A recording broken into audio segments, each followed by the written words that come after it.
Hello, it is February 10th, 2016. The password is purple, and we are Group 5. With the 2016 presidential campaign in full swing, have you ever sat back and wondered how the whole process works? What is the Iowa caucus?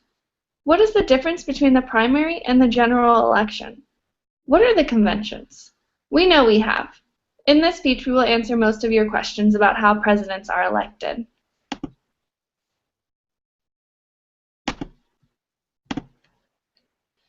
It is important to have a general understanding of the requirements of becoming the president and understanding the importance and responsibilities the individual has.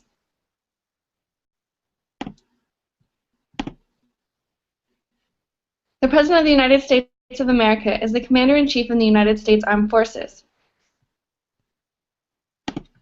To become the President of the United States, one must be 35 years old, a resident for 14 years, and a natural-born citizen. The President of the United States has a four-year term. They can do only 2 terms, with a salary of $400,000 annually. The President is in charge of the executive branch and is responsible for enforcing all laws passed by Congress. To accurately do this, the President nominates members of the Cabinet who advise the President on policy matters. The President is in charge of appointing over 2,000 federal positions the Senate has to consent to. However, the President also has the ability to take those positions from those appointed.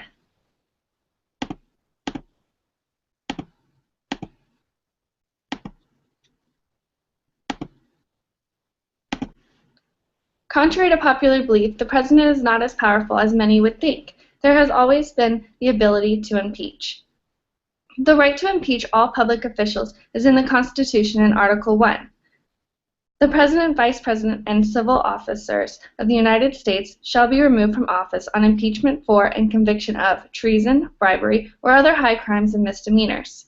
Removing an official takes 2 steps: a formal accusation from the House of Representatives, this is a majority vote from the House, and trial and conviction by the Senate, which is 2/3 vote from the House.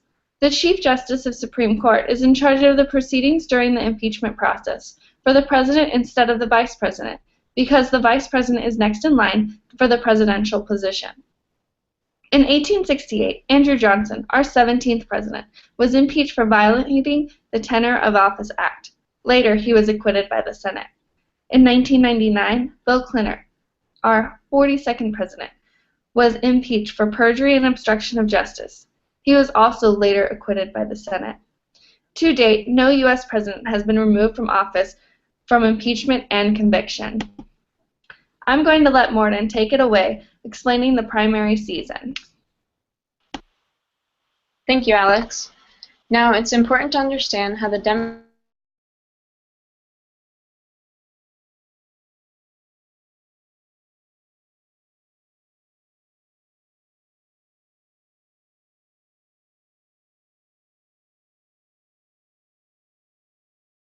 presidential elections.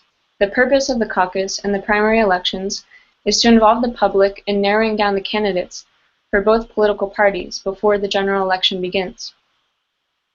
The caucus and primary elections each have different goals, and it will depend state to state on which process of voting is used. The caucuses are held in the form of meetings where people gather in schools, gymnasiums, or meeting halls where people openly show their support for specific candidates. The caucus is demonstrated differently between the Democratic and Republican parties. The process of the Democratic caucus allows representatives for each candidate to give talks to rally support of the people. Then, the people will pick what candidate they vote for by sitting in designated sections of the room. The people are then counted up, and delegates are distributed proportionally to the percent of the support for each candidate. The Republican caucus is much simpler and just involves private voting, and the votes are tallied up and delegates are proportionally distributed. Delegates are individuals chosen to represent their state at their party convention prior to the presidential election. Delegates play a very important role in the caucus because here is where the delegates pledge their support to specific candidates. This is important because these delegates go on to the next stage of nomination process to then attend the county conventions, then state, and then national conventions. The primary is a statewide process of selecting candidates and delegates using secret ballots, and it is different in the way that it is government-funded and government-run. There are several different kinds of primary elections. These kinds include an open primary, which means that unaffiliated voters for different parties are welcome to vote, but if it's a closed primary, you can only vote for the party that you're registered for.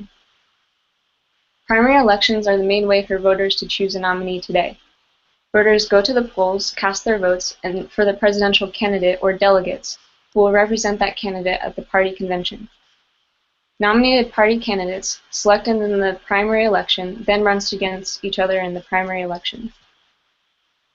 I'll then show you a slide to show you what it looks like to be at a caucus and what it looks like to be involved in a primary election.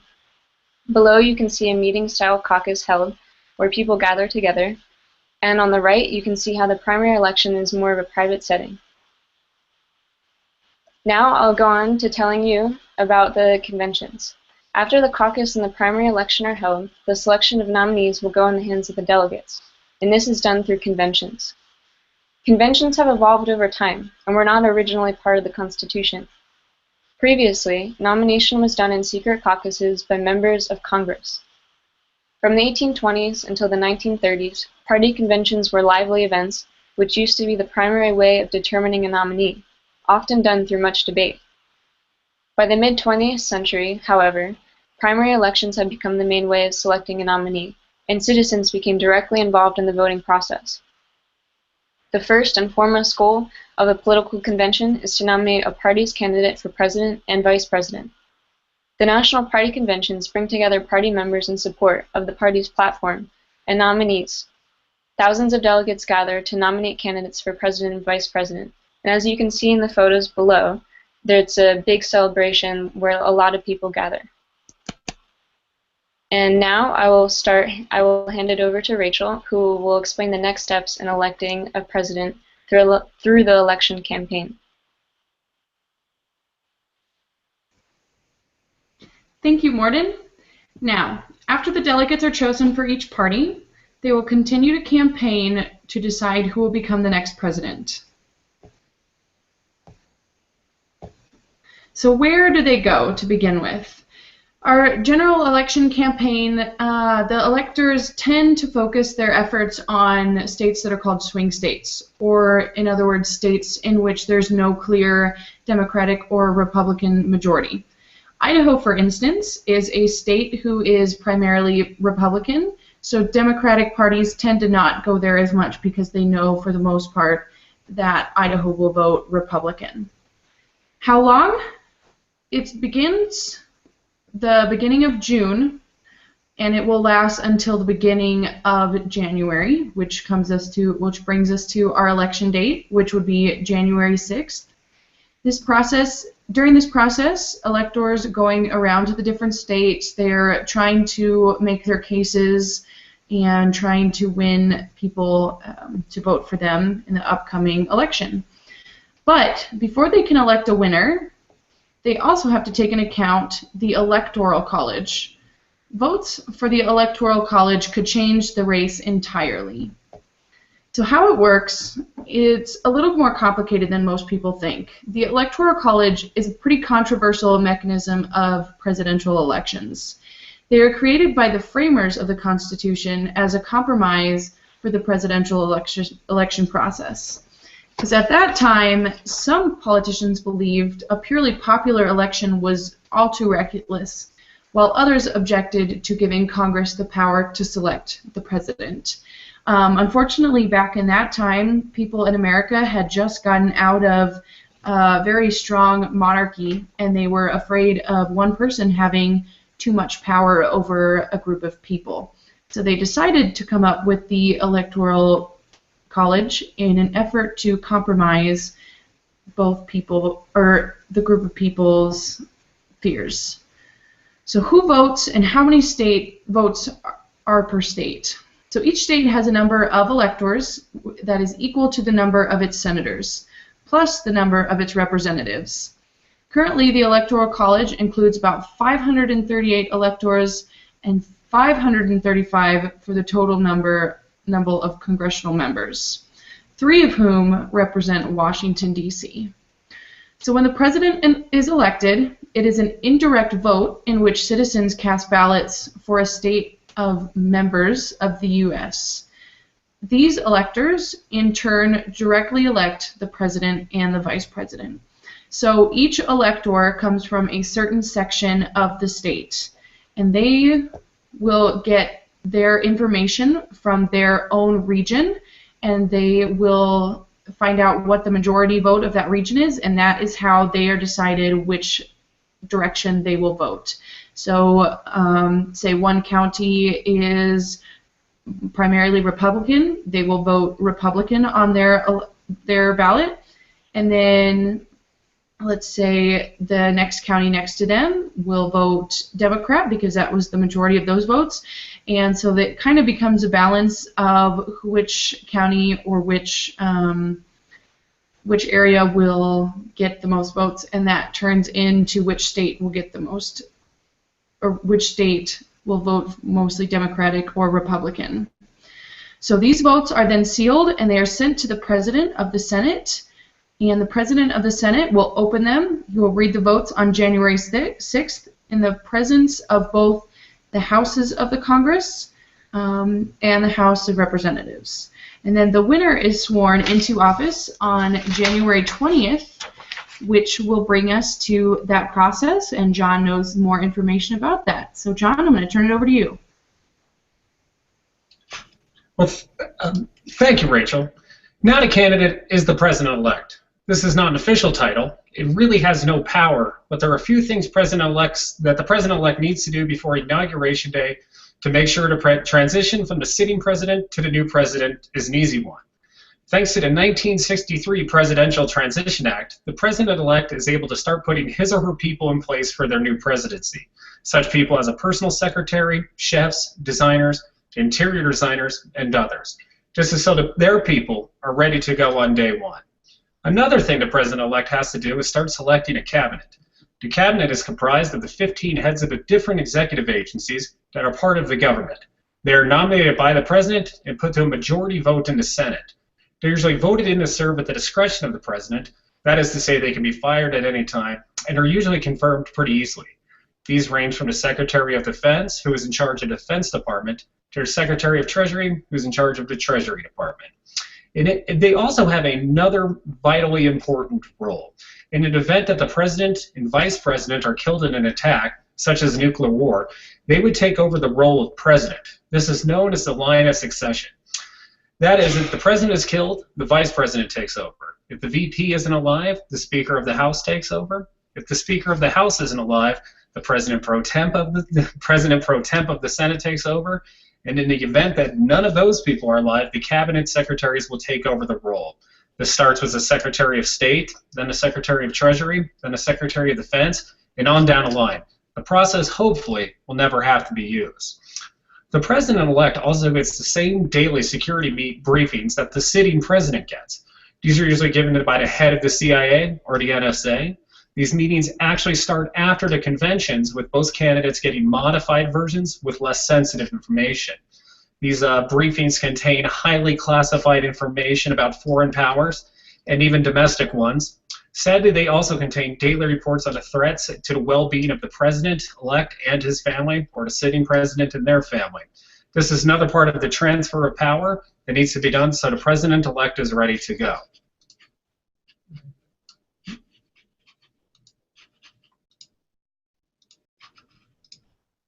After getting everything put into place, the president-elect is finally ready to take over and officially become president. This is known as Inauguration Day. Next year, the presidential inauguration will take place on January 20th. The inauguration date used to take place on March 4th of every 4 years. That's the day the Constitution went into effect. But since FDR, the date has changed to mid-January. The only thing the president-elect has to do is take a specific oath of office. But Inauguration Day has turned into a huge event involving the oath, prayers, a speech, a parade, and numerous balls. The president-elect's day starts off with a meeting in the Oval Office with the sitting president. This is a closed-door meeting, and we really will never know what is spoken. We assume the president is telling the president-elect what they've learned throughout their term and wishing him luck. Next up, the president-elect goes to the Capitol with the sitting president, and the process begins. The vice president is sworn in, and then the president-elect takes the oath of office in front of a large crowd on the Capitol steps. And the oath is sworn in by the Chief Justice of the Supreme Court, and it is as follows. I do solemnly swear that I will faithfully execute the office of the President of the United States of America and will to the best of my ability persevere, protect, and defend the Constitution of the United States. This is now, at that moment, they are officially President of the United States. This oath has to be also given perfectly. If it's not, it has to be re-recited, as did happen with President Barack Obama in 2008. He actually had to redo the oath the next day to make sure everything was right. The oath can also be given in a less festive atmosphere.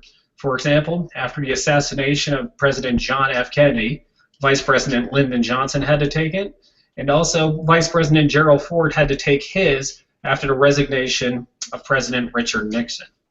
After the oath, cannons go off, people's claps, and it's really, the party kind of begins. The sitting president now gives a speech laying out their vision of their term in the future. It's usually short on policy goals, but lays a framework for the direction they want the country to go. After the speech, and hopefully a round of applause, the president now gets a break to eat lunch in the Capitol, and then the real party begins. The president then drives to the White House to get seated for a parade. Sometimes en route to the White House, the president will get out and shake the hands of people along the way, but they don't like to do this for security reasons. The president, then with a large group, watches this parade with many people from around all 50 states. It includes the military, numerous marching bands, floats, and it's a parade but on steroids, they would say. After the parade, the president and the First Family then get ready to attend numerous balls throughout Washington, D.C. It's a big party, and his last day, or her last day, as kind of a regular person. So there are still a lot of questions about this process. Some say, as mentioned earlier, that the Electoral College is controversial. Without the Electoral College and only a popular vote, candidates will only run in large cities, leaving them out. So you're only going to Denver, you're not going to a small city in western Colorado. Also, some people would say that too much money is involved in politics. That is true. These campaigns cost billions of dollars, and not a regular person can run. All that we do know is that the future may bring changes to the system from its present form.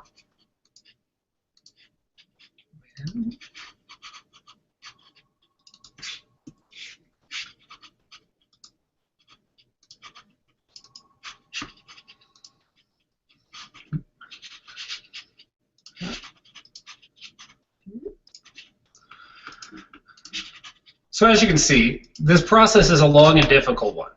Becoming leader of the free world is not easy, but you'll always be remembered throughout history. As of late, some have said the President of the United States is too big of a job for one man or woman to do. They may be right. The founders never expected the United States government to be this big. All of what is known is that the process takes years to complete, thousands of people, and many hours. It takes a person of amazing strength and courage to even throw their hat into the ring. After what we have shown you today, you might ask yourself, is it all worth it? That question is left for you to decide, but we are certain that all former presidents will say it was. Thank you.